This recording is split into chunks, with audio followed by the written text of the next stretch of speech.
see the different groups of forms and specific forms that belong to each group. I will summarize them quickly for you, and then we will deep dive into the different forms. As part of the core forms, you have 6 forms which really reflect the core of the case management process and the key case management steps. You have the consent form, you have a registration and rapid assent form, you have a comprehensive assessment form, and then you have a case plan and implementation and follow-up form. These have been combined. In the past, these were separate. Then you have a case review form, and finally case closure forms. We recommend that these forms become part of your core package. However, we recognize that in rapid onsets and large-scale responses, at the beginning, the comprehensive assessment form may be a little bit too much. So you could just focus on the registration and rapid assessment form, and at a later stage, use the comprehensive assessment form. Then we have 3 supplementary forms. These are very much utilized during the case management process. One is the referral form, then there's a case conference form, and then a case transfer form.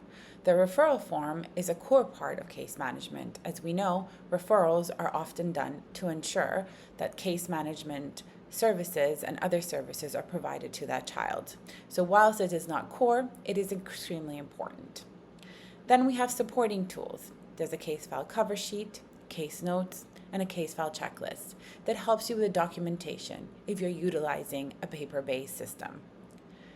And then unaccompanied and separated children and family tracing and reunification forms.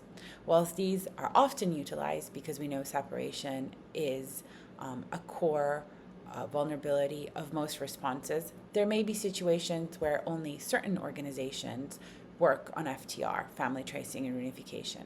Here we have a more detailed unaccompanied and separated children form, and then a number of family tracing and reunification forms.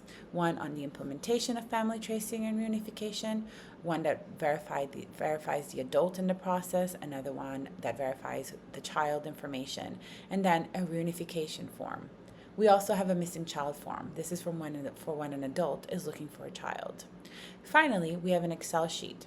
This Excel sheet can be used again in emergency situations where you need to do rapid registration, and it's very simple and can be also utilized in other information management tools. So for example, were you to use the Child Protection Information Management System, we could configure it to reflect this Excel sheet.